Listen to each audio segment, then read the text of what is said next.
This is Our View, the television voice of the members of the Washington Federation of State Employees, the people who work for you.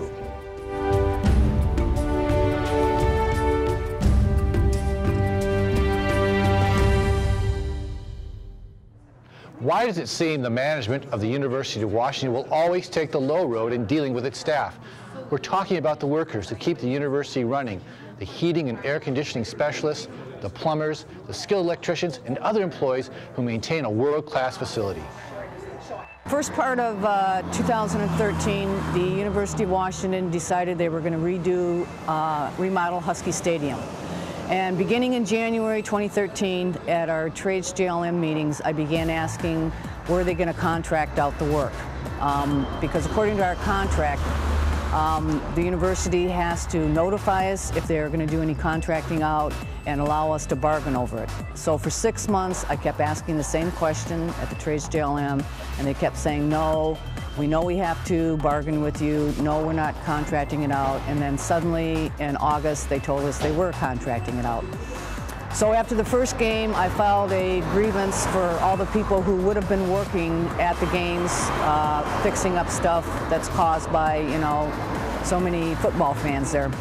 We filed a grievance and also unfair labor practice, and that was recently settled because the PERC agreed with us that the University of Washington should not have contracted out that work, and we've been awarded some back money on that.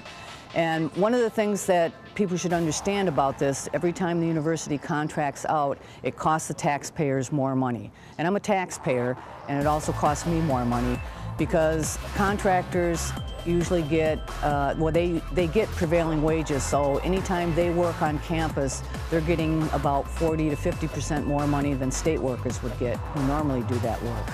When the warranty period started, the university was also paying the contractors time and material to come back and do warranty work. And normally, if you have a warranty on a project, you get that work done for free. But the university was spending more money paying the contractors to come back and do this warranty work when they could have paid their employees at the University of Washington to do that. One of the excuses that the university has used constantly to contract work out is that they don't have the personnel, they don't have enough staff.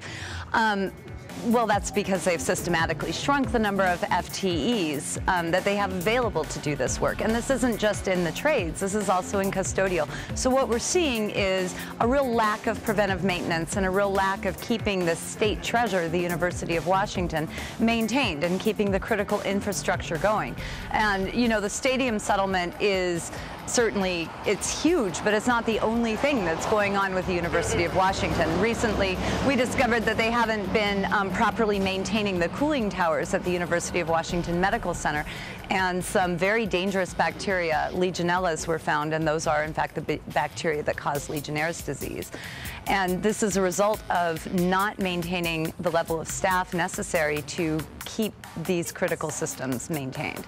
The huge cost to the taxpayers, and as far as I can tell, the only thing that the university gets out of it is what they call recaptured funds. So if they don't fill vacancies and they shrink FTEs, then that's money that they free up to use for whatever it is that they use it for. Building shiny new things that they won't maintain. But it's a cost to the taxpayers, and it is at this point creating safety issues for students, for the public, for patients, and absolutely for our members who work at the University of Washington.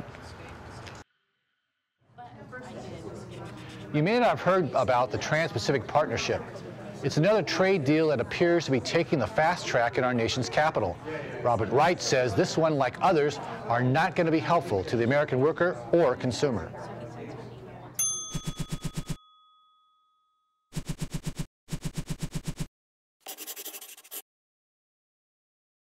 Republicans in Congress are eager to work with the Obama administration to fast-track the passage of the Trans-Pacific Partnership. If you haven't heard much about the Trans-Pacific Partnership, that's part of the problem right there. It would be the largest trade deal in history, involving countries stretching from Chile to Japan, representing 792 million people and accounting for 40% of the world economy. Yet it's been devised in secret. Lobbyists from America's biggest corporations and Wall Street's biggest banks have been involved, but not the American public. The pharmaceutical industry, for example, they get stronger patents, delaying cheaper generic versions of drugs. Big corporations and Wall Street get an international tribunal of private attorneys outside any nation's legal system that can order compensation for any lost profits found to result from a nation's regulations. That means even U.S.-based corporations could challenge any U.S. government regulation they claim unfairly diminishes their profits. Say, laws that protect American consumers from unsafe products or unhealthy foods, that protect workers, block toxic emissions, or prevent another taxpayer-funded bailout of Wall Street. The Obama administration says the trade deal will boost U.S. exports, but the deal will also allow American corporations to outsource even more jobs abroad. In other words, it's a Trojan horse in a global race to the bottom, giving big corporations from Wall Street banks a way to eliminate laws and regulations that get in the way of their profits.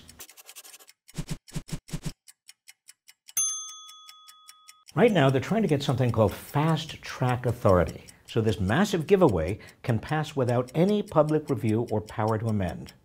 So we have to say loud and clear, no to fast-track and no to the Trans-Pacific Partnership.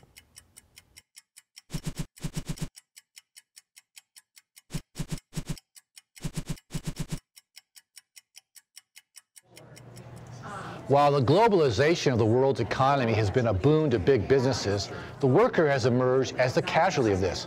According to ITUC in Brussels, globalization is one of the biggest threats to collective bargaining. So what we see is that the competition among governments has created a race to the bottom, and among those institutions that suffered were collective bargaining institutions. And working on the IMF, you see that what happens is that the promotion of the American model has spread all across the world. The paradox of this is that everybody's talking about rising inequality, but at the same time, you see that workers get suppressed, wages get suppressed, that the individual contract is promoted above real collective bargaining. We have seen that in Portugal, in Spain, in Italy, where the Troika especially has pushed for a decentralization.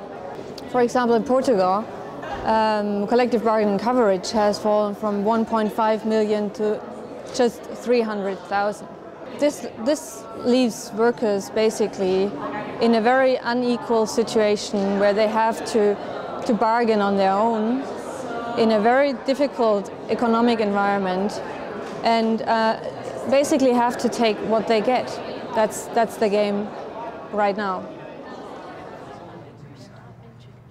A large labor protest and rally will always draw a certain number of law enforcement officers out to keep the peace, which in a democracy more often than not means protecting the rights of free assembly and speech of the protesters. So who comes out to protect the protesters when the protesters are the police? I don't know, but over 8,000 police officers in Paris, France went to the streets of their city to protest their working conditions. It looks like a soccer game fan parade, but it's not. Last November in Paris, police officers hit the street to protest, something you do not see very often. There were over 8,500 French policemen in the streets protesting through their union Alliance. Last year, there were around 5,000 of them on the same day, protesting in front of the French Parliament.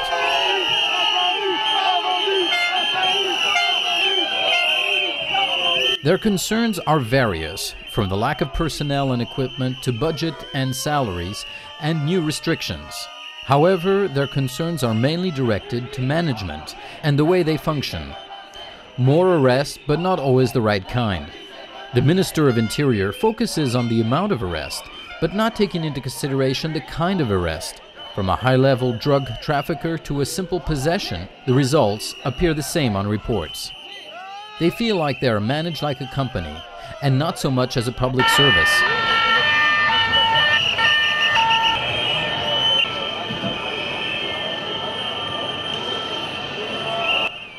One thing that also touches them is the amount of violence caused to officers on the streets. A feeling of abandonment from their superiors, bad management, the shutting down of some police station, lack of equipment, and low salary just pushes them to hit the streets and protest their anger, and making people aware of their situation. In 2014, there were over 47 French police officers who committed suicide. Union delegates are now meeting with the Minister of the Interior to make a point to all this and maybe make some changes.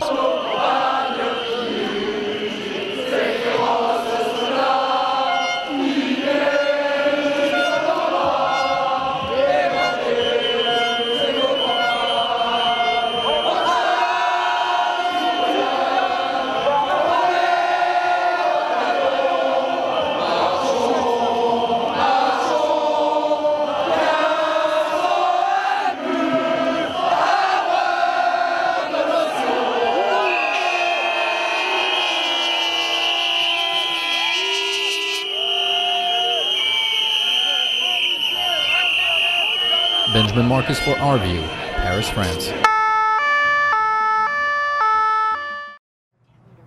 This has been Our View, brought to you by the proud members of the Washington Federation of State Employees. We remind you, when you accept a paycheck for your hard work, you don't give up your rights. Thank you for watching, and we'll see you next month.